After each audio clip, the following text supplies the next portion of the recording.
Hey. All right. So this is our first podcast.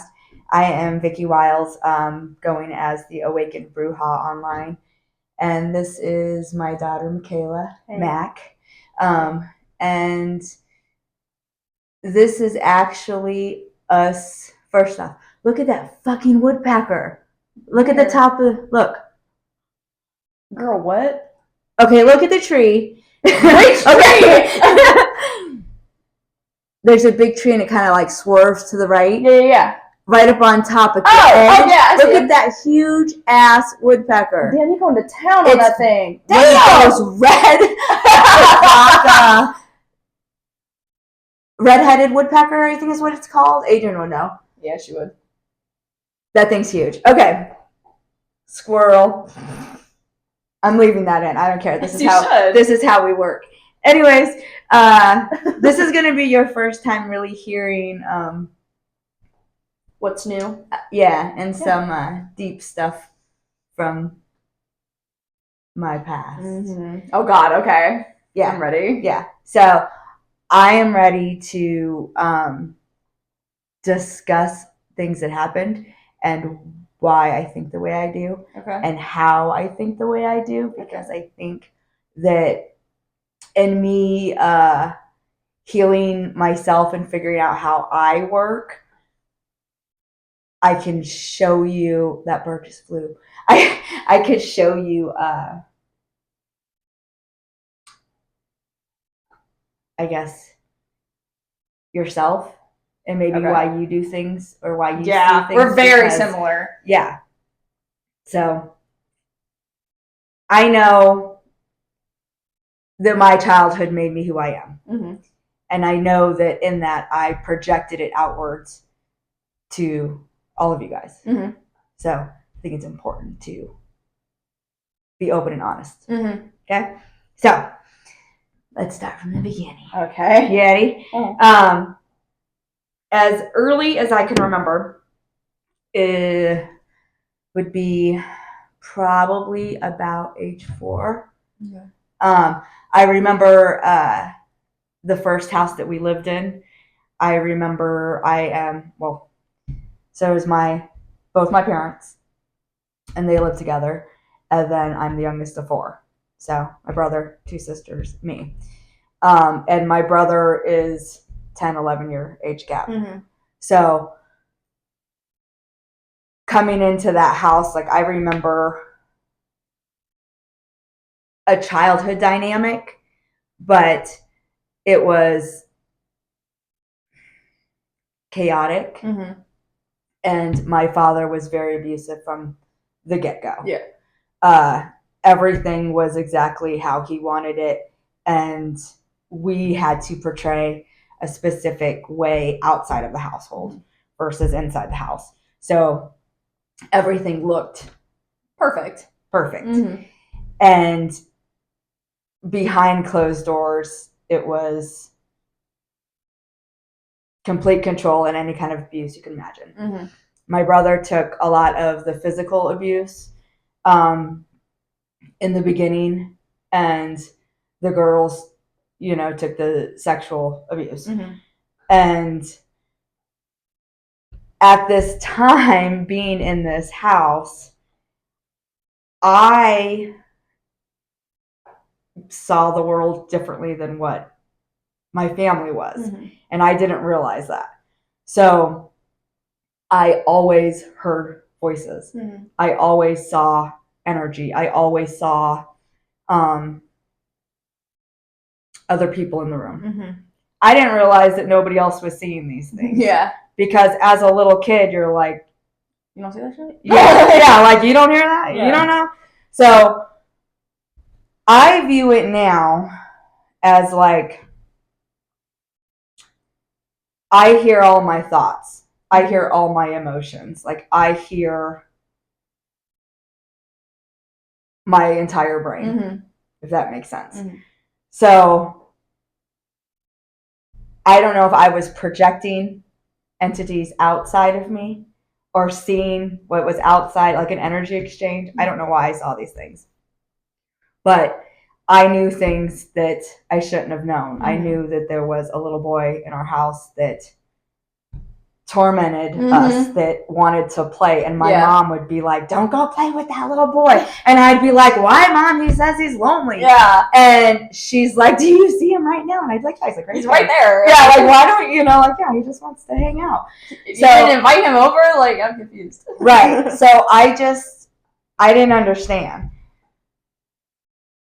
So as like I'm experiencing these things, I think it kind of freaked my parents out to where it was more like, don't entertain that, just stop, just ignore it. And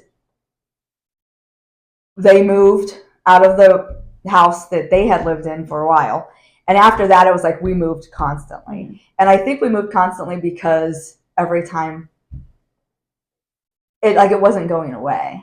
Like I was still seeing these things. But the chaos was still there too. Yeah. So I'm dealing with what I'm seeing spiritually, and also dealing with being in an abusive environment and trying to adapt and learn to fit in as a human being. Like I just kind of I look at the kids and I'm like, they're so small and they're so innocent. Like they're just this little, and they don't know. They don't know. You literally teach them everything that you want them to learn. Yeah. They're watching the environment. They're picking up their cues. They're reading the energies. Yeah. Which is why I'm always like, if a baby don't want to go to somebody, don't force the baby to go to them. Why are you teaching them? Ignore what you're feeling. Ignore what you're feeling and just do it anyways. So that is what I was being taught. 100%. Just shut your mouth and just by a psycho. Like by a psycho. I was having so many spiritual, real spiritual moments with entities that were trying to teach me how to survive what I was in. And then my reality of the world in the physical sense was my father and what we were being forced to do. So I escaped a lot in books and let my imagination run wild. I used to at night, I would be woke up in the middle of the night by hearing my name. And I would go hide in the closet. I hear my name all the time. Only at work, though, I feel like. That's something. I hear it at work a lot, and I hear it sometimes at home. Yeah. But at work a lot. But 90% of the companies, their place is haunted. Yeah, probably. I mean, yeah. If you hear something. Yeah. I mean, everybody's had that moment where they hear they're alone in the house and they hear somebody say their name, like, what the fuck? Yeah, or it sounded just like somebody a voice you know. So I forgot where I was at. Anyways, so I was going through getting up in the middle of the night. You'd go get in the closet. To go to the closet. Yeah.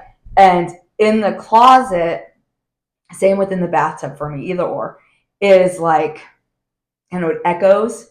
So I can hear an external whisper. So I think there's two different ways of hearing. You can hear your internal thoughts and the internal dialogue that you're connecting with, but you can also hear an external force and energy. It's so funny that you say that because I remember when we lived on Indiana being scared of the shower because I would hear stuff outside the shower every time. I was constantly pulling the curtain back to see if one of you guys snuck in the bathroom because I heard stuff all the time. And you being like, Kelly, you're fine. And I'm like, I'm hearing shit. I swear I'm hearing people talk outside of the shower. And it's the water. Yeah. It's the energy that the water brings. They could tap into it. And her spirit can tap into it.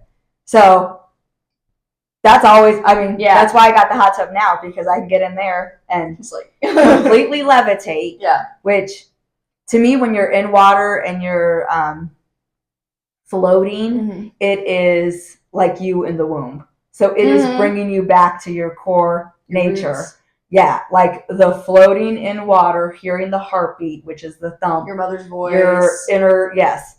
Like yeah. the earth's heartbeat, you know, like that's the most calming sense of peace. So when I'd go get in the closet, I would hear an external voice that I would represent as like God speaking to me, telling me like about consciousness, about how my brain works, about how I needed to write things down, because if I wrote it down, it was like telling the person running the projector what I wanted in life.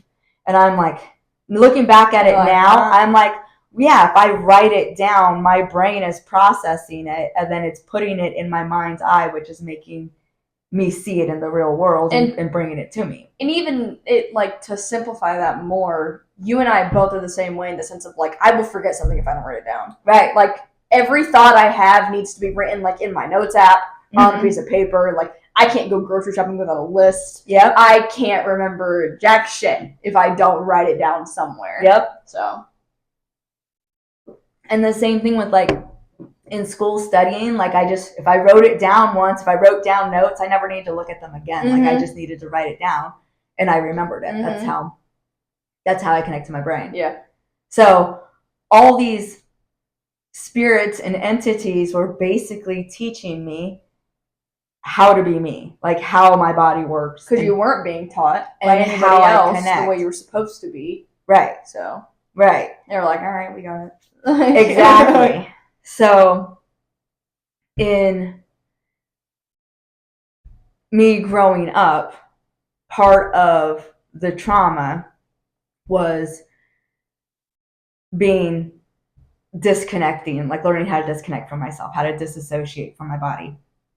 And my father used to do like things like I was forced to share a room with them. So I was forced to watch things happen, and he would look at me the entire time and make me watch. And if I showed emotion, if I started to cry because it was hurting my mom, he would hurt her more. So in order for her not to be hurt, I had to, and he'd say, smile, you know? And so I learned to... That's teaching you to mask your emotions. 100%. So it makes sense that when you are like met with conflict, you just like shut down and you're just like, man, no. Yep. Like I'll just go along. It's fine. You're like, whatever. Yep. I can just throw myself out of it. So that was one way that, like, mentally being 5, 6, 7, like, this is how I'm learning to see things that are horrible and not normal, but to me are very normal. And how to not address my feelings. On another aspect, when he would physically hurt me, I would hear the voice come in and tell myself to throw my mind back, pull back, pull back. I learned that I could, like, if you focus on, like, trying to fill your heart, okay, and you, like, focus all your energy on what that feels like or what your lungs feel like, it's like focusing your energy on which spot of the brain you're using. So when I could throw my conscious back to the back of my head, which is like, I guess, the reptilian part of your brain, I could throw it back and it would be like me standing outside of my body, watching what was happening, but I wasn't feeling any of it. So I could disassociate completely from my body. And when I did that, then I'd go to sleep and I could have lucid dreams and knew exactly that, like, where my conscious was going as I fell asleep, because I could separate the two. Put it wherever you wanted. Yeah. So as life goes on, this is how my body is now adapting, and I am no longer the energy that I was when I came in, like, the unbroken energy, if that makes sense. So Spirit had told me, like, I was going to forget. Like, I was going to go. That is so common, though. to like experience trauma and then just like yeah. Oh, you're talking about like your next life. Both. Okay. But I would say, I was like, I know, like, you always hear about, like, kids growing up, and then they're like they know they experienced childhood trauma, but they just blocked it. Yes. So, like, I just don't, like, know. 100%. You don't need to see it anymore. Yeah. So you don't view it, but you don't lose that energy. That energy's still Which in makes there. sense because within the past, like, year or so, you've been like, I'm remembering things. I'm remembering yes. this. I remember, you know. Yeah. Yes. And one of the things that's funny is I was just talking to your dad. I said that I manifested this house. Mm-hmm. And I go, I remember, like, as I don't know how old I was, but my mom, like, all the time, it would be like in the middle of the night, we'd wake up to like her screaming because all hell broke loose and we needed to hurry up and get up and run and like just bolt out the house. Yeah. So you'd be dead asleep to wake up in fear and okay, we gotta go. So it was a common occurrence. And we went to a safe house one time and it was this lady and her name was Dorothy and she had a split level house. And it was the first time I'd ever seen one. And I was like, oh, this is cool. She had a really nice neighborhood. And she took me in the kitchen and she gave me carrot cake. And I never had carrot cake before. You love carrot cake. I love carrot cake. And I think that is a mental attachment to this. I love this because it was a good memory. Yes. So. Yes. And this lady was like, this is a safe house. You're fine here. Your dad doesn't know where you are. Yeah. Blah, blah, blah. And I remember writing out, like, because I used to write, like, that was part of my thing, that I can't remember the name of the book, but I wrote out about me living in this safe house and how it had red counters and blue knives. I'm like... Which is so funny, because do you remember where you got those blue knives? Yeah. That's insane. I know. That's funny. I know. But I forgot about it. And I'm like, everything happens for a reason. Right. I'm like, and only I know that because only I remember that. And, like, what kid thinks, especially back then in the 80s, about red countertops? You would probably think, like, purple counters and yellow bowls. Yeah. And candy cane. Yeah. Drops. Like, it's just, like... Now I live in a split level with this and this and this. Yeah. It's my safe house. That ended up being the house that I found. I love when shit connects later in life. You know? Yeah. I love when that happens. It all.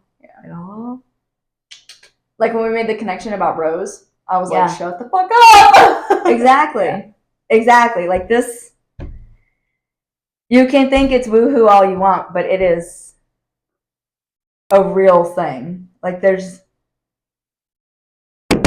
so many things that connect for me from my childhood now as an adult looking back at it and how I connected to God and what reality was.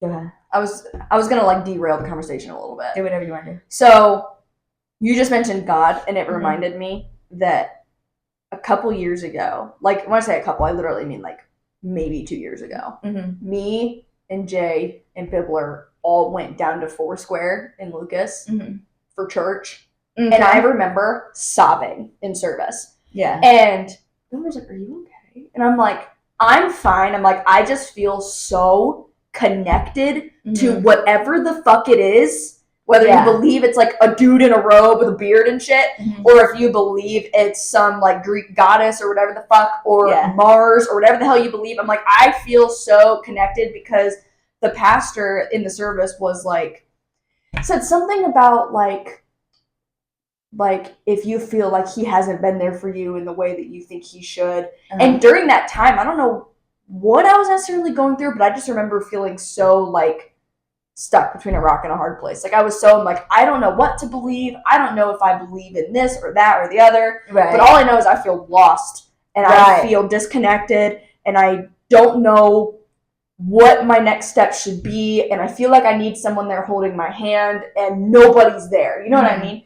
And so being there and him saying things like, if you feel like he hasn't been there for you, like he's watching and he's there and he's taking you the whole way and this and the other. I'm like, holy shit. Like, I needed that. Yeah. Whether you think it's a guy in a robe with a beard up in the clouds being like, come on, child, like, or whatever you believe in. But I was like, man, like that was God damn, like, you know what I mean? And it's funny when that happens, as people who like were not church going folk for a long time. Like, I never really agreed with like believing in God and reading the Bible and praying over my food and stuff like that. So it was weird having that much of a connection in a church, because I was like why do I feel the way I do? Spirit. Yeah, and then that brings up the conversation of like, it's all the same thing, just in different forms. Like Christianity and paganism and Buddhism and Judaism, like, it's all the same shit. Like, when you really think about it, like, it's just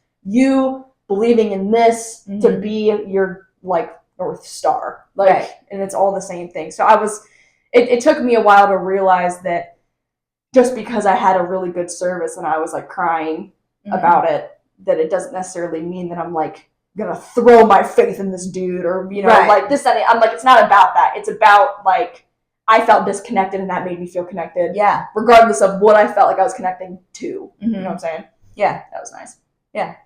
No, it's important. You know, because I think that is a part of our nature. I think a part of humanity is that you want to connect and you want to find comfort in each other and comfort in something bigger than you, because it's so easy to feel out of control and lost. And that's where religion can be a good thing. But religion, depending on your perspective, can also not teach you to be self-aware and to question everything and to find your own roots and your own deeper belief. Because if your belief is just in the fact that this is what you were told as a core memory, it doesn't make it fact. It just makes it something comfortable that when you're questioned, it pisses you off because you don't know exactly how you feel. Yep. 100%. So now I always felt like I connected to God. Like, I told Mom that God told me I needed to listen to Beethoven. I was 7, I think. I remember which house we lived in. And Abuela was like, what the fuck? Yes. And she, once again, like, where do you hear these things? Yeah. How do you even know who Beethoven is? Like, right. Which is funny, because then I did ballet, so you listen to Tchaikovsky all the time. Yeah. But in listening to classical music, they tell you, like in science, that that stimulates different parts of your brain. You know, it makes you... Speaking of which, this is total side note, totally unrelated. I recently learned, so obviously you and I recently just went and watched Nutcracker, even though I've performed it a million times, we've watched it a million times, this, that, and the other. Did you know halfway through writing the Nutcracker, Tchaikovsky lost his sister? And that's why it gets so dark at the end of it. Really? That's why the music's so like, it's because he was like super emotional from losing his sister, and that's why it was so like, you know, like big, and like, that's why like in the Grandpa at the very end, you're like, oh God, it's because he lost his sister. Yeah. I was like, damn, that makes so much sense. It's music. Okay, you want to go another side note? Yeah. Okay, so this is gonna be all over the place. It gets a little chaotic after a while. This is actually the most on track I think we've been in a long time. Probably. Okay, so let's just let's just go weird. You ready? Okay. So picture a mirror, a big mirror, okay? And like, that's the energy of the all, okay? That's all humanity. And then if you shatter that mirror, you have all these different pieces of glass and mirror. So each is its own perspective, but it's all the same thing. So therefore you only can view the world through your filter, through your 2 eyes, and your brain can only process the knowledge that it has. So your brain is the computer that is the filter of your vision of the world. So as you're seeing the world, you're only seeing the perspective that your mind is mirroring back to you. Yeah, 100%. So if you are looking for the silver lining, you'll see the silver lining. If you wake up and you're in a pissed off mood, then that's what you're going to keep attracting. So your emotions are your energy. like physically.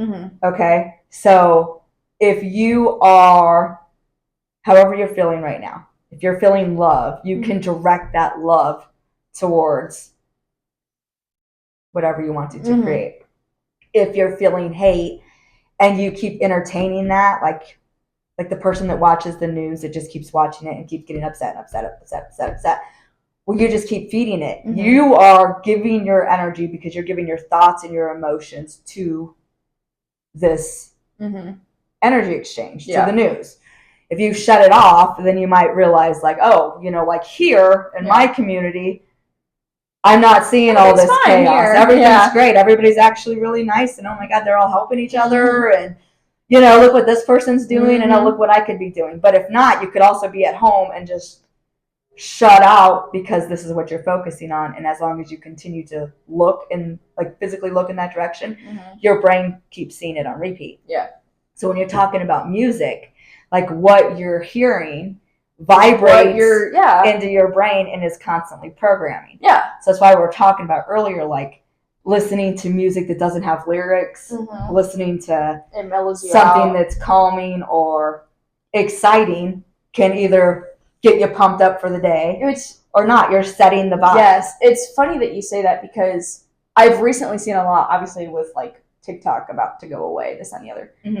My generation has been like flooding it with content, like as much as they can, whatever. And one of the things that I actually just saw yesterday was like they always talk about like red flags in partners, stuff like that, and one of them was a red flag in guys that only listen to like trap music about like that's all they're hearing, fucking bitches and drugs and this, that, and the other. And it's like, is that really what you think? Like, is that really how you feel? Like, my generation listened to 2 Live Crew. Yeah. Oh, me so horny. No wonder why I was a whore. Like that was the mentality. Yeah. You know what I mean? Like nobody questions. But it's funny because a lot of the music that I listen to generally is like sad music. But for me, it's not necessarily like Jay would call it like sad music, like depressing music. Yeah. But what it is music about emotion. Like it's not always like I'm sad and I'm depressed and blah blah blah. It's like I was in love and now I'm not. Or like I'm in love and now I'm in love with myself. Or like, man, I'm growing up and that's crazy. Okay. Or like this, that, and the other. And then sometimes I'm to the point where I'm like, I cannot listen to this shit. Yeah. I need something to pump me the fuck up because like this is no. Let me tell you, because you are the perfect blend between your dad and me. Yeah. Okay. So me having the trauma that I had, I couldn't identify my emotions, like my physical emotions with my thoughts. I couldn't line them up. Your dad, on the other hand, could not see the bad. He's got like a straight and narrow. Which is why he's like, I don't want to watch scary movies. Like, I don't want to feel that way. Why do I want to be fucking scared? Yeah. Where I'm like, no, I want to feel terrified. We were just talking about that with sad movies, like 5 Feet Apart and Fault in Our Stars, like the movies that you watched and you just like want to stop. You want to I want to feel something. Exactly. Not to say I'm like numb to emotion, I don't feel anything right now, but I'm like, I just like, there's sometimes where I'm like, I just need to go cry, man. Like, I know deep down there are some feelings. This past week, I'm not even going to lie to you, it's been a rough fucking week. Yeah. I have been, like, pretty depressed all week long. And a part of me is like, well, girl, your period starts next week. Like, you just need to relax. Yeah. Like, everything's fine. And then a part of me is like, your birthday's coming up. Like, you're getting older. Like, even though you're young as fuck, like... It's a milestone. It's a milestone. And so, I just felt like really, like, I felt really disconnected from Jay. Like, I did not feel close to him at all. And I was just, like, going through it. Right. And I had to purposefully, like, change the music I was listening to. I had to get off my phone and read a fucking book. I took 2 baths this week with music in the background, like, lo-fi chill music in the background, scrolling my Kindle, reading a book with a candle lit and, like, a face mask on. Because I'm, like, I'm to the point now where, like, I can notice those signs and, like, get me out of it. Yeah. You know what I'm saying? But I feel like a lot of people can't do that. Right. 100%. I couldn't. I couldn't at all. I had no clue. All I knew was that I would be, like, in pure chaos mode. And my reaction to pure chaos was to drink because then I didn't feel and I went numb. Yep. And then my body would be so relaxed because it was so intoxicated that I could pass out. Yep. Because I didn't realize that my body had. Did I tell you that never I quit smoking? Yeah, good for you. Thanks. That's good. It's been a couple months. Nice. But you don't realize what your body's holding, the tension. And sometimes when you think of stuff, like when you feel disconnected from Jaybird, it might be your own self-awareness to be like, okay, why do I feel this way? 100%. I need to do something. It was to the point where, like, I was getting mad at him because I was backing up. Because you felt... Yeah, and I'm like, why do you not love me? And he's like, girl. This is what I'm saying. You see your reflection. Yes. You see... So many people don't. So many people have the mirror, they turn that shit around, and they're like, nope. They project, which is why they're always like, oh, well, if they got healthy, I'd get healthy. Mm-hmm. Well, if they did this, well, then I would do this. No, and instead, all I do is like, and it almost could be a bad thing. It's kind of like a fine line to walk. But I'm always like, what am I doing? Because the bad point is it could get to like, well, am I the problem? Was it me? Right. And sometimes you can like dismiss what that person is doing. You gotta check your energy. Because there were plenty of times where I'm like, well, maybe it is me. And it definitely fucking wasn't. Right. And looking back now, I was like, I was not the fucking problem. No, like, which is why I said like there are times when you feel like when you should stand your ground when you're like, no, this is how I feel. Yeah, and your boundaries are fucked. And you're the one fucking with me, actually. 100%. Right. 100%. Yep. Which is why I'm like, now that I've healed so much, like I know I could look back and see things and I'll be like, no, like I don't like the way you say that. Like, no, I don't care. You think that's funny. It's not fucking funny. And you know what's a real fucking milestone is when you look back and you're like, God, I hate the person I was a year ago. Oh, yeah. I hate the person I was. Dear God, I look back at past friendships. I mean, you know the most recent one that ended. Yeah. And I'm like, I'm such a bitch. I'm a bad friend. Mm-hmm. I knew damn well I was a bad friend to her, and I know I'm probably the villain in her story, and you have to be. That's how you learn. It's okay. Mm-hmm. At the end of the day, it is what it is, and we're going different paths, and that's okay. But it took me to be like, yeah, I was a shitty friend, man. Yeah. I was a shitty friend, and you probably think I was a shitty friend, and I'm sorry, but like this, like regardless of us being like, I was a shitty friend, cool. Mm-hmm. We're still not gonna, be whatever. Like we're still just gonna go this way. But at least we're just like, cool, see ya. Yeah. Like you know what I mean. Wish you the best. Yeah. Yeah. It's like that whole like I hope you eat just not at my table. Exactly. Yeah. I hope you're well and fed, but not at my table. Exactly. And there's plenty of experiences that. And people that you can meet that you feel that way about. Yeah. And there have been a million times where I'm like, God, a year ago, I was, yeah, gross. You suck, actually. You're a bitch for that. You can imagine how long it took me. I'm 46. Like it. Well, hell, how many times, like, I mean, you were just talking about the whole alcohol thing. Mm-hmm. How many times did me growing up call you out and and dad was like, girl, check yourself. And I'm like, why me? Right. Look at your wife. Like, and that takes a lot of growth for me to be like, hey mom, you suck. And you'd be like, damn, you're right. Yeah. I do suck. Yeah. But I had to look at my own self-reflection. And it took you being late 40s and me being early 20s for us to be like, you suck? Yeah, I suck. Yep. Cool. Right. No, I was so wrapped up in my own chaos and my own anytime something felt uncomfortable, I would just disassociate. Mm-hmm. I don't need to feel it. I don't need to be a part of it. But then I got sick because my body was eventually like, fuck you, you will. And then, and even then, me and dad flipped roles, and when you got sick, I was defending you, and dad was getting upset, and I was checking him like, hey, yeah, you really think that makes her fucking feel good? Right? Maybe check yourself, bro. Yeah. And I think it takes a lot to be like, yeah, my marriage sucked at X, Y, and Z years, or like, oh, my relationship with my daughter sucked at X, Y, Z years. My relationship with my siblings sucked at this, that, and the other. Yeah. Like, it's so funny because I never thought that you and I would get to where we are now. Because like when I was super, super young, you and I were really close because like you're my mom, you're my girl, you know what I mean? Yeah. And then as I grew up, I got closer to dad and further from you. Mm-hmm. And I was just kind of like content with that because I'm like, I don't really like the person she is. Mm-hmm. So if I'm gonna pick a parent, like I guess I'll pick dad and like Right. whatever. Yeah. And then as time went on, I was like, oh shit, she's kind of getting her shit together. Okay, cool. Like, yeah, you know what I mean.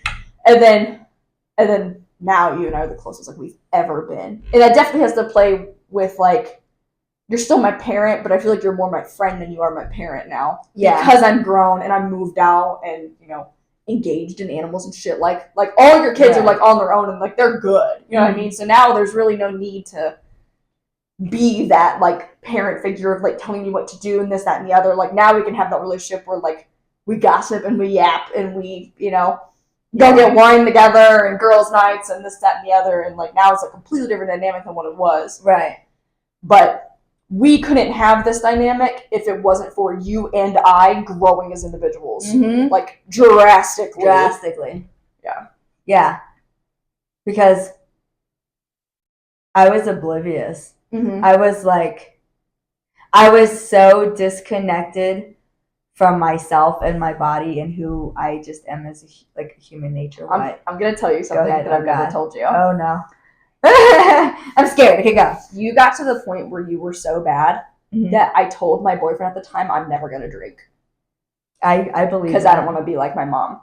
I believe that. And every time I was like, my mom's an alcoholic, they were like, no, and I'm like, no. Yeah, no. My mom's an alcoholic. And they're like, yeah, but like, I remember being in health class and learning like the specs to like what it took to be an alcoholic. Because my health teacher was like, if your parents have a glass of wine with dinner, that's one thing. If your parents have 4 or 5 beers with dinner, that's another thing. And blah, blah, blah. I was like, my mom's getting shit faced like every weekend. And like a decent buzz at dinner time. Yeah. Like, I'm like, no, I would, she'd be considered an alcoholic. Like to the point where I was like, I'm not going to drink. No, 100%. I don't. And then I had even gotten to a point where I was like going through it enough that I'm like, fuck, I'm gonna rip my feelings away. And then I was like, wait a second, no. Yeah. No, we don't do that. Yeah, you've seen it. That's not normal. That's not normal. Yeah. The only way I could describe it is just self-medicating. Like, that was my way of coping. Like, when I was a teenager, the more disconnected I got from me and like being able to understand my brain and how I work and how I, just how I am. I did whatever drugs I wanted to. Yeah. I drank. Because especially at that point, when you get to, you don't care. You don't care about yourself. Exactly. If 13, 14, 15 years old, you're like, this fucking sucks. Yeah. And I'm never going to get out of here. So, fuck. Who cares if I end up dead in a fucking ditch? Yeah. They don't care. Yeah. No. And to put into reference, like my examples of what it was like to be like a family, like the holidays and stuff like that, that was my dad's side. Like we would go to that grandma and grandpa's house and all my cousins would be there, and that was the family time. So when my parents split, like when my mom, she was I think 10 years younger than my dad, and when she got together with him, it was like she was 13 and he was like 23. So it was like she really just grew up in another messed up household, and her father, and that's her projecting. That's why you guys were raised. Her father died, who was a good role model on my side when I was like a little kid, so 6. So then she stopped associating with her family. We only had my dad's family, and then when they split, when I was like 11, then we didn't have any. There was no more like going to families for Christmas, which is crazy because even now, you got out of the situation, you met my dad, this, that, and the other. Like, even then, that family dynamic was weird. That family dynamic eventually got weird. Like, that's a whole. Like, I always remember growing up and being like, yeah, my mom's side of the family is just my mom. Yeah. Like, I don't know. Like I saw pictures of like a random cousin here and there, and I was like, I don't know any of them. Yeah. Like I only have my dad's side, like kind of the way that you eventually were. Like when so I only had my dad's side. That's all I knew. Yeah. So when like growing up and talking about holidays and stuff like that, I'm like, yeah, we like just go to my grandma's. I'm like, that's it. I'm like, I'm not super close with like aunts and cousins, and like cousins are big age gaps, so I never like. I wanted to personally keep you guys. Yeah, I'm like, I never like. I didn't trust anybody. Never hung out with my cousins. Yeah. Never like went and did this, that, and the other with so and so. Like I literally saw my extended family on like Thanksgiving and Christmas, and that was it. Like I remember always being like, yeah, I see my family like twice a year. Yeah, and then we go about our jolly ways, and I'll see you guys at the next Christmas. Like we never made it a point to like invite aunt and uncle so and so or cousin so and so over for dinner and like hang out. Like I never had that dynamic with the family. I was like, I don't know what it is to be a good mom, but I know to keep them safe. And if I just keep them here, and if I just keep them busy, if they just do this sport, if I just... Mom, you didn't even let me ride my bike down the road. No. Like that's how I remember telling Jay that, and he's like, "Are you serious?" And I'm like, "Yes." And to an extent, like, sure, as I got older, I was like, God, Mom, like, come on. But also, once I grew up and you realized the kind of kid I was, you were letting me stay the night with so-and-so. Yeah, you were letting me go do these things because you knew I was trustworthy enough to be like, she's going to be fine. Yeah. Like, she's good. And extremely independent. And, but like, nobody was going to convince you to do shit. Yeah. But it took me growing up and you being like, you're good? Okay, cool. You're cool. Yep. Which is exactly why when I had my first kiss, I was like, Mom, you won't believe what has happened. Like, but yeah, I remember telling Dave that I'm like, yeah, I couldn't ride my bike like outside of my driveway. He was like, huh? I think another big part of that though is me getting sick. Yes. Like kind of that like, I almost lost you once kind of thing. You know what I mean? 100%. I think that also played a big role in it. 100%. That was kind of just like that cherry on top of like, she's not going anywhere. That was a terrifying moment. That was a come to Jesus moment. That was like I remember Dad telling me that he was praying. He's like, I don't even know what the fuck I was praying to, but I was praying to something. Right. Whoever. Right. You're throwing the energy out to the universe like, I need something real. Yeah. I need some truth and something to fucking come through. Something to, And to this day, they have no clue what happened. I know. Isn't that crazy? They're just like, oh, there you go. She good now. Yeah. You're like, okay. Yeah. Crazy. That's crazy.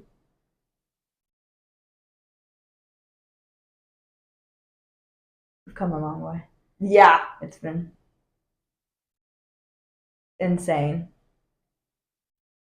I think the big kicker is I never could have pictured the life that we're living right now. Me neither. Never. I didn't. Even me, who got a better childhood than you did, like, even though you and I have talked about this, even though you guys didn't do great, right? You guys did way better, right, than what it could have been, right? Like, it's still crazy to be like, yeah, my parents got out of that house, and now they have a house that's fucking like 4 times as big, and like, and now like we're building a homestead. Yeah, and you're building a homestead, and I'm an aunt, like, and I'm engaged. Like, what the fuck? Like, you know what I mean? Like, it's crazy. Life changes. That's it. Like, that's the point. That's evolution, is that we adapt and we change. And I think so many people are scared of change. I know, but it's what it is. I think bad things we learn from, we experience. It's like reading the book. What's the point of reading the story if you don't feel all the feels? Like, you're doing it like right now. You're in the moment. You're living. You can choose to do whatever you want right now. And that could be really uncomfortable if you're not where you want to be at. You know, you said uncomfortable, and it reminded me. There's something that I've been hearing a lot, and it's I'd rather be uncomfortable now than uncomfortable for like the rest of my life. Okay. Yeah. And the big thing right now is with like getting healthy and stuff like that. So like I realized, granted, I'm obviously the oldest I've ever been. So obviously I'm the heaviest I've ever been. But I'm like, I need to get my shit in check. Yeah. Because like if I don't take that shit seriously now, right, I'm gonna be fucked in the future. You know what I'm saying? So. No, you're right, because I think the same thing. It's like, okay, well, I'm not getting any younger, and I could either be that person that's like, well, I'll just make everything easier for me so I can get old quicker. Like, no, I want to experience life. No, I want to push the limits and take it as much as I can, because like it's weird when you finally realize. Sometimes you kind of have that kind of Jesus moment, and you're like, you're only here for so long. Like, I could leave this house in a couple hours and die, and you never fucking know. So why be angry? Why waste it? Why not apologize to your partner about that dumb fucking thing you argued about yesterday? Live with purpose. Why not? Yeah. Live with purpose. Live with passion. You need to live like you're going to die tomorrow, because you fucking might. Yeah. You know what I'm saying? And a lot of people, I think that scares a lot of people. A lot of people are scared of death. And what I think it is you're scared of dying unfulfilled. Yeah. And you're scared of dying with all of these like to-do tasks and all these things that you wanted to do because you're not doing it. Right. Like, because you're afraid. It's scary. Yeah. It's scary to take the leap of faith, to have the honest conversations and have the cold hard look at yourself. You know, it's ugly. It's a crumbling of truths when you have to take self-accountability. And sometimes that takes people 45 years, and then sometimes they figure that shit out, and then they can help get their younger version that in 21 years. Right. You know what I mean? That's why I'm like, if I can explain it, then first off, the more I can self-analyze and understand what it is that I want to change and heal about myself, then I can physically do it on the outside and change for my family. Which is why we always talk about, like, Lane Bean will never know. She'll never know what it's like to experience the things that like you experienced and I experienced and Allie experienced. Like, yeah. Like she's gonna have a different life. All we want her to know is 2 loving parents and loving grandparents and an aunt and an uncle and family dynamic where we get together for dinners and Christmases and like this, that, and the other, and like you're always welcome over here. And like if you want those things, somebody has to be the one to do them. Somebody has to put it together. Somebody has to, and you can't just me not having the relationship with my mom, and then especially after she died, like, and then it was like, okay, no, I don't feel bad that she died and we didn't have closure. And I'm like, why don't I feel like, am I supposed to feel that way? Because I always like, is that normal or not normal? Me. And my God, I do that all the time. And then I'm like, well, it doesn't really matter what is normal or not normal. What matters is how I feel and how I perceive it. And I'm like, no, I'm glad that I didn't have the relationship with her anymore because she was not good for me. Yeah. And then to find out, well, she killed me off to all my family. That's crazy. I was dead. Like, no, I think I'm in the right. Yeah, pretty good, actually. I think it's okay. I'm choosing the right path. Yep. But in being aware of that, it makes me realize, like, well, I'm a mom, and if I want a relationship with you, then I have to have a relationship with you as your own being, as your own entity, as the person and the energy that you are, not the creation that I perceive you to be or that I want you to be or my own self-expectations of you, but who you actually are. Yeah. And then in doing that, it's like, it's fun because I look at it like, oh, what's she going to do? Look which path she's choosing. You know, like we went from, we're going to go to New York and ballet to, maybe the military. This. And I'm like, where is she? You know, like, what's she doing? Like, all I need to do is stand behind you and encourage you and be the sounding board for you. Like, that's all I think anybody needs to do is just be the love that they needed or that they could have. Which is kind of a random side note, but that is the reason why I never felt the need to come out to you.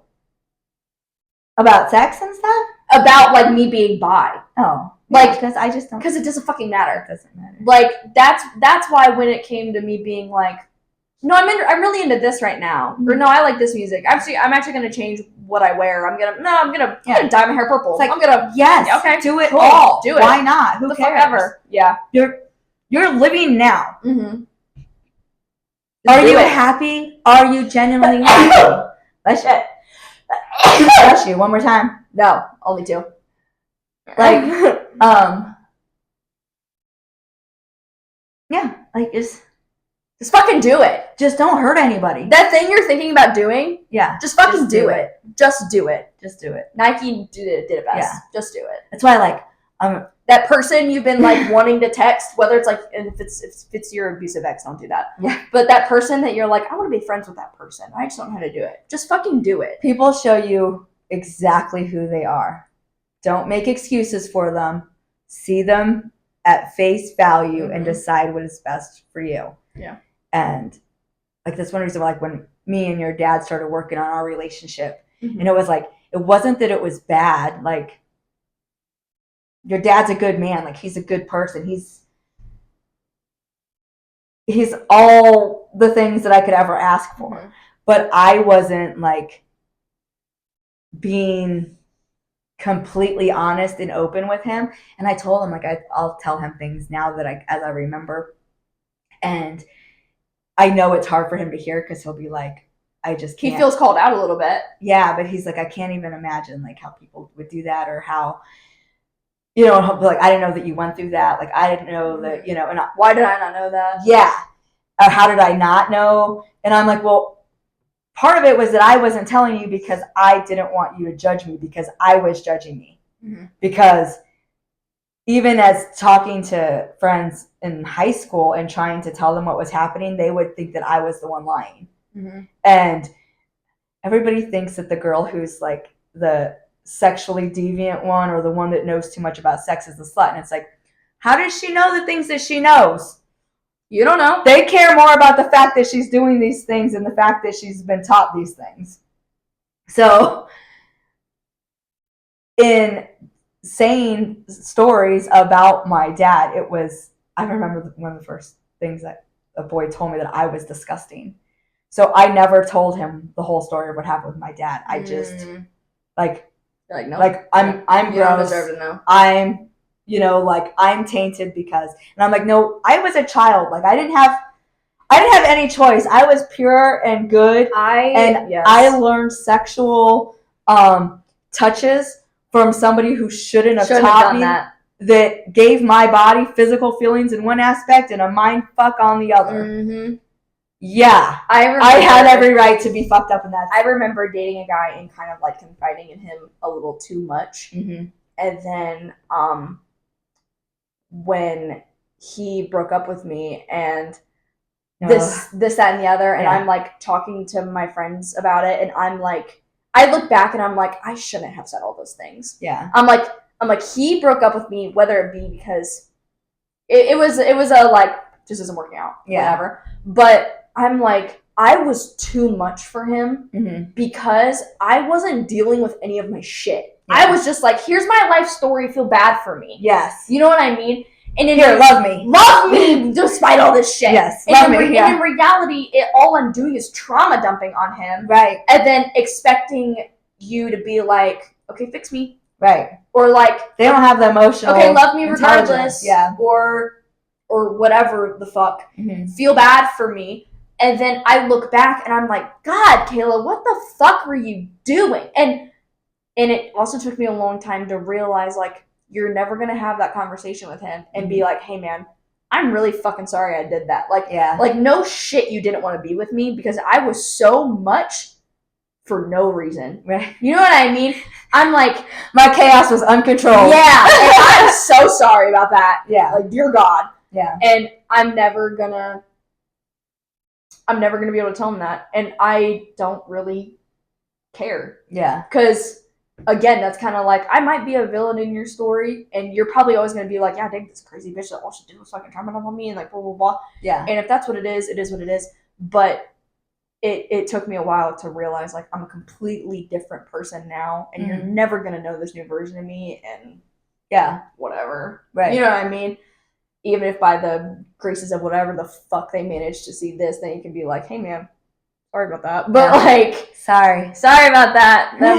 Self accountability. I want you to know I've done a lot of healing, and I'm really sorry about all the trauma that I've been dealing with. But like, it is what it is. It's like, what it is. It's sorry. It's a part of your story, and it's a part of learning. Yeah, that's what we're doing. Like you got to be the toddler that falls before you walk. And sometimes in having those messed up relationships, and that's why I say it's like a loop. You just keep dating the same type of person until you realize you're done dating and done dealing with that crap, and then you decide you're going to get serious. And when you hold yourself accountable, you hold your partner accountable. So you have to have somebody who's emotionally intelligent as you are to match your vibe, or be willing to get there. That because I think what a lot of people do, especially my generation, holy fuck, my generation is gonna kill me, but they are so quick to be like, dump him, get rid of him, right, trash, red flag, blah blah blah. And I'm like, I get that to an extent, but we're also so young. Like there's no fucking reason, giving his situation, that he should have had everything fucking figured out when we met. Right. You know what I'm saying? Yeah. I didn't even have everything figured out when we met. Right. So it makes sense that our relationship has gone from here to here to here to here to here to here to here to here. Right. Done. Okay, now we're here. Okay, we'll probably go here in a couple months, whatever. Like, yeah. But it's finding that person that's willing to sit down and have those honest, raw, hurtful conversations, and be okay with being called out, right? And be willing to call you out on your bullshit, and being willing to make changes and make compromise. And you know, I could sit here and bitch all I want, right? But at the end of the day, like, that man has taken me through fucking everything for the past however long we fucking been together. Like, he's been the one that every time I'm like, listen, this is how I'm feeling, this is gonna sound crazy, he's just like, wait on me. Right. What, like, okay, how are we feeling today? What are we, you know, what kind of changes are we doing? Blah, blah, blah. And sometimes, you know, you might piss me the fuck off, and I just, you know what I'm saying? But, like, I know that I could come to him with anything, and he's just gonna be like, all right, we're going this way? Okay, cool. Okay, cool. Okay. Yeah. You know what I mean? That, it's important. And to think that we're completely different people than when we started. Yes. Which is what should be happening. Like, you gotta, especially dating so young, you gotta give each other the grace to fuck it up. Yes. Okay? Yes. It doesn't mean you don't have strong boundaries. You know what I mean? Like, that's why I say I'm grateful for the fucked up shit that I've went through, because I can look at it and be like, you know what? Your dad has never raised a hand to me. Huge green flag for me. That's all. Some people are like, huge thing. Some people are like, no shit. Yeah. Bare fucking minimum. And it's like, yeah, but for me, that's not a bare minimum. That's like a holy hell awesome. Right. Holy hell awesome. He is, even though he was raised completely different, he can sit down with me and tries to completely understand me. And he's the only person that, like, he is truly my best friend that I know is going to work on developing me and himself so that we can both live our best lives. Like, I wanted a true partner. A second half that makes me feel like home, where I don't ever want to be like unhappy that I see him, or that he walks through the door, that he's, you know, like, oh, he's here, oh, he's gonna get on my nerves, or oh. And like, I remember having those moments before, like, where it was just like, oh, now I've got to like put on this face, and now I don't have to. And I can tell you, it's kind of like you're home alone and you got emotional and you're crying, and then he pulls in, you gotta be like, okay, I'm fine. But no, he can walk in and I can be like, I'm not fine. Like, I'm feeling so many things right now, and I need you. And he's just like, okay. I love that he does the, what do you need? Yeah. Am I listening or helping? Yeah. Do I need to do something? Yeah. Yeah. It's, and him being able to be soft with me being crazy, it has led me to be able to understand myself, and has given me balance. which is good. And I think in us doing that, it helps you guys too, because you see it and you're like, okay, I got to be able to communicate. What am I saying? What am I really trying to?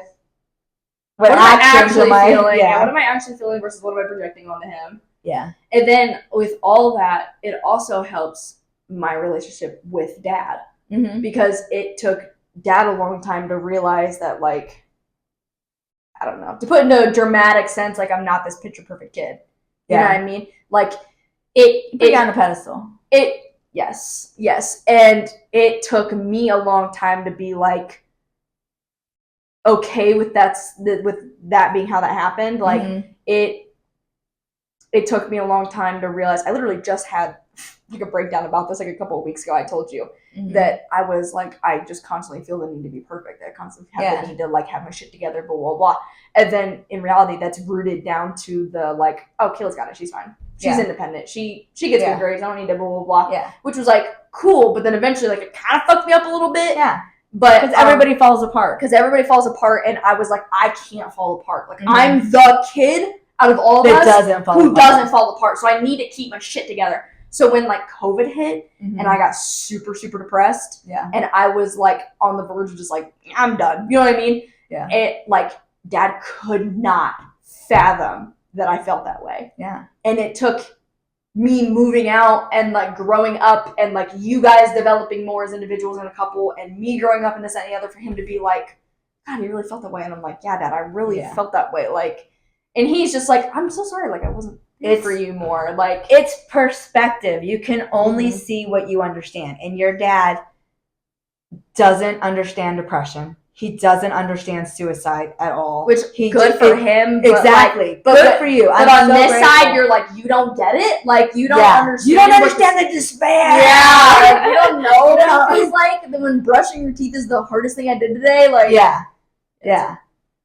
He just, it was not in his mindset. And opening up to him really helped him. And then him kind of understanding the anxiety and the panic, his own, like, figuring out what anxiety felt like was kind of like, okay. Yeah. Because he just projects it in a different way, I view. Like, he gets anxious, he just does more. He just has to work and fiddle around the house. And if he fixes something, then he's accomplished something. That's his mindset. Yeah. But, which is why we talk about, like, school, and he's like, in high school, like, he loved all these bands and how him and Grandpa listened to all these different bands and old music and stuff. And I'm like, I couldn't name any bands at all. That wasn't my forte. I didn't care what music was out there really, because I was just, did we eat today? Yeah, I was worried about other shit. It was like, it was fast or famine, because my dad, I told you, my dad worked at Area 51. Yeah. So he would literally be on the base like during the week and come home on the weekends. Yeah. And depending on the relationship between him and Mom was like, okay, here's money for food, blah, blah, blah. How is Mom behaving? You know what I mean? Not coming home with an 18 rack. Or, like, okay, no, you're not going to have anything. And then we'd be scrounging for money trying to get groceries and eat. So, I was like just a big control thing. I remember one of the big things that Jay and I had to like understand about each other is Jay just like doesn't care. Like he doesn't understand me being, just goes with the flow. He's so go with the flow, it hurts sometimes. I know. And it took me so long to be okay with go with the flow, because I'm so like, I need to know what time, I need to know this, that, and the other, and like I need to be in control, and he's just like, it's fine. Like I remember going back to the whole like, I constantly feel like I need to be on top of everything, I needed this, I needed that, and he's like, I don't care that the dishes aren't done when I get home. Yeah. I don't care that this, that, and the other. He's like, if I gotta dig through dirty laundry because you didn't get to it, like it's no big deal. Like it's not the end of the world. Nobody's gonna die. So now that saying that I told you about is our like go to what he tells me. He's like, the world's not gonna catch on fire, because I constantly say like, I feel like my world's gonna catch on fire. I feel like, you know, blah, blah, blah. And so like when I start getting that way, he's like, the world's not gonna catch on fire. Like it is fine. Like or if I'm like, hey, I just like really don't want to cook tonight. He's like, the world's not gonna catch on fire. That's fine. You're not going to disappoint him. He's like, I'm going to eat a bowl of cereal, and I'm going to love you the exact same when I'm eating it. Exactly. And I'm like, cool, thanks. Like, you know what I mean? Because we do have that like traditional dynamic of like I take care of things and he takes care of these things, and that's how we split things and that's what works for us. But sometimes I'm like, I need to be like this perfect, like I feel like it's almost like I was for a long time I was like trying to win brownie points. I was trying to prove that I'm worthy. I'm trying to prove that I'm like, hey, you put a ring on my finger and this is why this is a good decision. Remember? I'm perfect. Remember that? Like, yeah, you love me. And then he's just like, girl, calm down. I love you too. And I'm like, okay, you can relax. Yeah, I'm like, okay, you can put on the sweats. He's like, you don't have to sweep today. And I'm like, oh, thank God. Which you tell that to a lot of people and they're like, ew. Yeah. You know what I mean? A lot of people don't understand that it's okay to have those certain dynamics, and it's okay to have that like reassurance from your partner when your brain goes a little crazy. Let me tell you about dynamics. Okay, I was telling your dad. Of course, I'm gonna say that like all the time because that's all I do is talk to your dad. But as a child, like you don't have a past or a future. Like you're just living in the moment. Yeah. You are just living your best life. All I wanted to do was play freaking Barbies. Like I loved my dollhouse. I loved decorating it and pretending and making the people kiss and oh my God, and these people are marrying and this. And I'm like, that's my dream. I want a family. I want a family. I said, I love this house. I love hooking people up. I love being like, oh, they would love each other. I love decorating the house. I love planning the homestead and how we're going to do the garden. I love the animals. And I'm like, that's enough for me. That's my life. That's my heaven. I have something to tell I'm good with that. Like, that's what I want to do. And he's like, if that's what you want to do and be home and hang out with the babies and, then do it because that's what makes you happy and that's what you want. That's my life. Yeah. Yeah. Like, that's what I'm choosing. This is another thing I've never told you. Okay. Really just like coming with a it took me a long time to realize that you were content with less than what I wanted. Because I always want more. To the point where your dad. There were some times where like we would go out to a restaurant or something and they're playing live music. And you're sitting there and you're like, gosh, they're just so good. And I would be like, what? Yeah. And I'd be like, it's live music. Like, who cares? Because I'm like, I want to go to a concert. And I want to go fucking scream in a pit. Like, this isn't enough for me. And that's too much for me. And it's too much for you. And I'm like, that's okay. Yeah. Like, it's okay that this is her, like, this is perfect. Yeah. And this isn't mine. This is perfect. I want this. And that's fine. Yeah. Like, and then it also took me a long time to realize that all these big dreams that I wanted, it's okay that I don't want that anymore. Right. Because then some people, I was so scared to tell dad that I didn't want to go to college. Yeah. I was so scared. Because again, he put me on this pedestal of like, you're going to go to school and you're going to, because for a long time I wanted to do aerospace engineering. Right. And honestly, that'd still be pretty fucking cool. Yeah. But like, I was like, I just don't want to, I'm not going to lie. I'm just kind of being lazy and I just really don't want to go through it. I don't want to go to school. I don't want to, I just don't want to do it. And that's just me being like, whatever. And I was so scared because especially like her mom, grandpa, you're not going to college? Like, what do you, you're so smart. You're so smart. You got to go, blah, blah, blah. And I'm like, yeah, but instead I could go do this one thing. And now I'm in a job where I go to work happy every day. Right. And I do something I love every day. And that's the important part. I get to create things and build things, and I get to get my hands dirty, and I get to work with people that I genuinely enjoy spending time with. And I could go work a 10-hour day and not even feel like a 10-hour day. And like I'm making good money or whatever. And at the end of the day, like it's fine that I didn't go and pursue all these other things because like I'm so happy and content with what I'm doing right now. And like I think some people give being content a bad rep. Yeah. It's because people see it as like settling. And I'm like, no, I'm good, man. Right. I'm happy with what I'm doing right now. No, they're projecting. They're settling. Yeah. There's plenty of things that I want. Like we want to buy a house. That's another big thing of like a big dream that we want to do or this, that, and the other. But like for right now, I'm good where we're at, man. Right. You know what I mean? And yeah, a lot of people project it. Like, but having goals and having something to look forward, that's where it's is part of living. And if everything was here just instantaneous, how boring would that be? Mm-hmm. You know what I mean? Like, this is a hero's journey. Like, we need to learn and adapt and experience and live. So I feel like we were talking about God earlier. Like, to me, you know, God is the energy of everything. It is all life, all conscious awareness, not just in humanity, but in every living thing. It is life itself. It is the spark of life. And I'm like, God is not, to me, outside of us viewing, watching us, but he's actually, or it is actually living through us. It is experiencing life through your eyes with your filter and your, you know, viewpoint of life cool. And mine cool. And everybody else's. And so we're constantly learning and adapting, and the free will is we get to choose how we participate in this world and in life and with each other. I think, yeah, especially when people realize that, like, you can just say no to things. You can just not go to that one thing you're dreading. Yeah. You can just not invite that one person you don't really care for. You can just not, you know. It's like stopping saying I'm sorry. Like, why are you sorry? Yeah. Don't say I'm sorry, I'm not coming. No, don't be like, sorry. Nah, you don't want to go. I just don't want to go.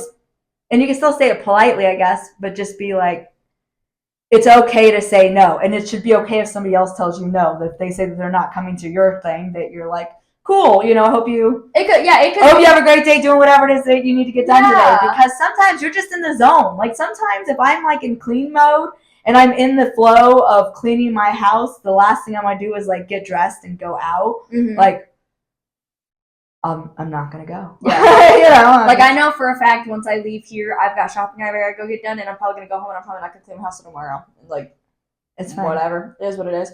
Or like, it could be as simple as Jay being like, hey, these guys want to hang out tonight. You want to go? And I'm just like, not really. Yeah. I just want to stay home. Yeah. He's like, okay, that's what it is. And it's nothing against them, because I love them. Yeah. They're moving back. But like, I just want to stay home. It's cold out. I just want to stay home and watch movies. I'm going to do both. Yeah. I'll go when I want to go and have a great time. And then when I don't want to go, I won't go. Yeah. I'm not going to stress myself out. I'm not going to. Hello? That was a bird. I'm pretty sure that's how The Purge starts, so I don't think that's a good thing. Is that the movie where you kill people? Yeah. Like, in a day, it's like 24 hours of all crime is legal. I've never watched that one. You never seen it? I don't watch a lot of, like, the gore stuff. I like scary as in. I do too. I don't like. Give me something. I don't eerie. like gory movies. You know what do you remember the movie Kick-Ass? No. It's, God, what the fuck is her name? I can't remember her name. But they're fake superheroes. Oh my God. I bet Damon knows what I'm talking about. I'm sure he does. It's kind of like, you remember like Scott Pilgrim versus the World? Yes. It's like that style. Okay. It's like that exact style. It's literally the same fucking font. Yeah. It's that kind of movie. We watched Kick-Ass 2 yesterday, and it's like got fake gore of like someone like getting like their hand chopped off, and it's like fake blood and stuff like that. I was like it's kind of like Zombieland. Like, yeah. Give me some Twinkies. Yeah. Double tap. Yeah. Love it. It was really funny. You said gore, and I was like, yeah. That movie's so funny. Your brother sent me like 3 different movies to watch. So while your dad's out of town, that's what I'm gonna do is watch these. Dad and I are going out to eat. I know. He told me. I love it. Yeah. I was like, Father, date night. That's important. Yeah. It's important. And that's what I'm talking about. You know what I mean? Like, I watch people all the time. They'll post or they'll say things about how like they miss the way it was, like their life was. Like they miss the magic of Christmas or the whatever. And I'm like, you know, you have to create it. Like those people that hold families together aren't always going to be here. And we saw that firsthand. Yeah. And somebody else has to take over and create and like hold the families together and teach the younger ones on how important it is to create and cultivate relationships, like real relationships, like good relationships. Yeah. Because why not? Why not fix it? Fix it if you broke it. And if you dislike it so much, then change it. Exactly. Like, there's no reason to stay where you're either not welcome, not happy, not content, not whatever. Right. Like, why keep putting yourself through that? Right. Which is why I said earlier, like, if you have that one person, you're like, God, I miss them. Yeah. And, like, things are cool, then, like, hit them up. Like, why are you? Yeah. Those people that stay in your life forever, like Adrian, like me and Adrian, like, we were such close friends, and then we grew apart, and then we kind of, like, run into each other here and there. And I'm like, now it's like, that's my sister. Like, she's the one person that gets me. I mean, yeah. Like, I don't have to be around her all the time. We don't have to talk to each other every single day. Same thing with me and Brooke. Like, Brooke and I do not talk every day. Mm-hmm. But we literally just went out to eat, like, not even, like, 2 weeks ago. Yeah. And we went out to Mexican and we talked for hours. It's that person you know you can say anything to. Yeah. And I'm like, you're living your life. I live mine. I love you. You love me. Cool. Yeah. See you in a couple months. Yeah. Like, if you need me, holla. Yeah. Holla. I'm there, girl. I'm there. I got you. Yeah. No. I'm glad we're at where we're at. I never expected it to happen the way it did. No.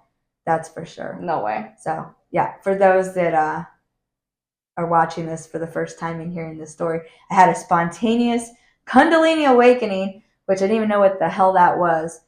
But I didn't know what the fuck it was either. Yeah, but basically, I was like, huh? The only way I can describe it, like, you can look it up and go down rabbit holes, and there's so many different rabbit holes on consciousness and awakenings and spirituality. But the only way I could describe it is, like, my body and my mind, like, the emotion and the logical, like, seeing each other, and, like, they were just like, we get it. Yeah, and everything clicked, and I was like, oh shit. Oh shit. And that's when all the memories started flooding back. Everything came flooding back. I remembered so many things, and I was like, all right, time to pick up the pieces and do what I said I was going to do. And it's weird because I was in here the other day. I was doing my kitchen dance party, just experiencing, like, life, because I'm like, what do I love to do? Like, I like to dance. Like, it's fun to just dance and listen to music and, jump around like an idiot. Like, girls just want to have fun, right? And of course, that was, like, the song of my childhood. Yeah, you know what I mean? It's like, true. Yes, my inner teen is, like, totally Cyndi Lauper in it right now.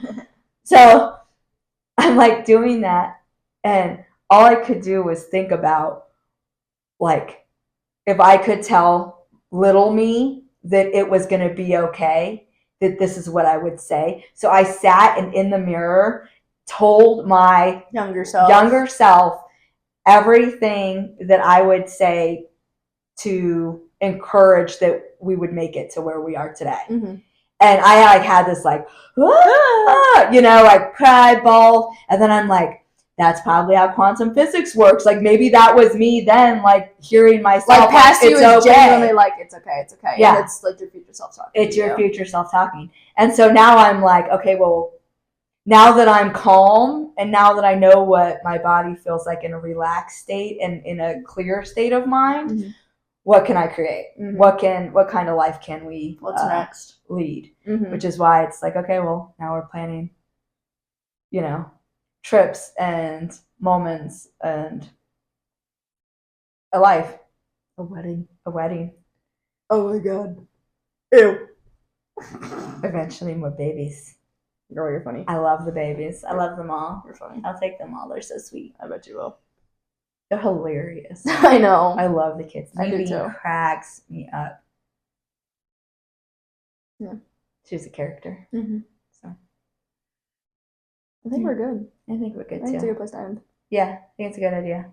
So thank you for those of you that stuck around to hear our random chatter. I'm sure we kind of... Oh, we were all over the place. All over the place. That's what we do. We will start posting these kind of on a semi-regular basis, whether it's me and Mac or me and Michael or me and Damon, my son, or them or whoever. Yeah. But we're here to share and encourage and try to be more productive, better humans in society by sharing our stories and our healing. Yeah. So, yeah. Peace out. See ya.